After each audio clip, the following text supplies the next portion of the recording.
بجان انداختن، نقش حق اول بجان انداختن. باز او را در جهان انداختن، باز او را در جهان انداختن.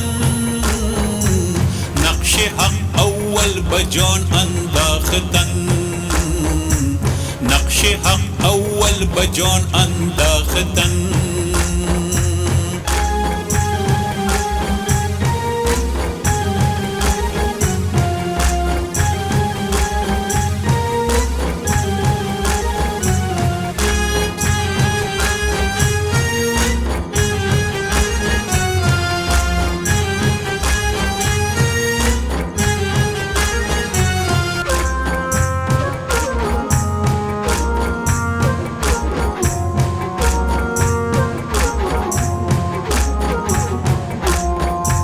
نقش جان تا در جهان گردد تمام، می شود دیدار حق دیدار عام.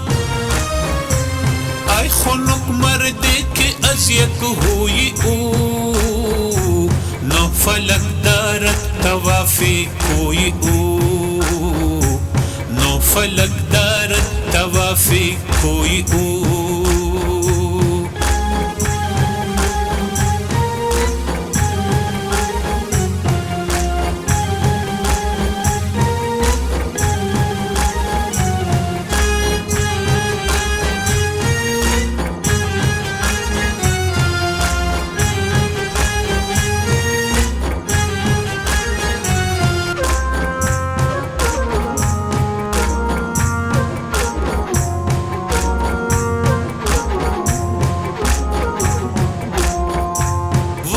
درویشی که هوی آفرید،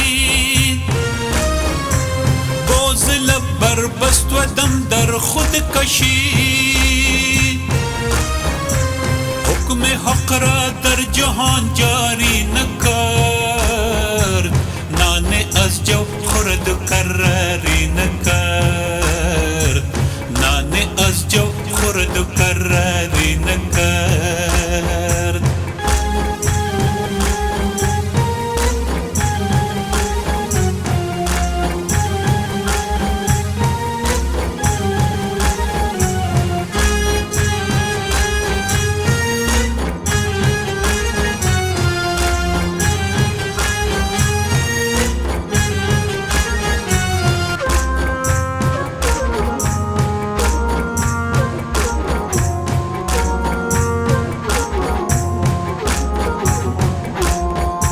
خانقاهی جست و از خیبر رمید، راهی بی ورزید و سلطانی ندید.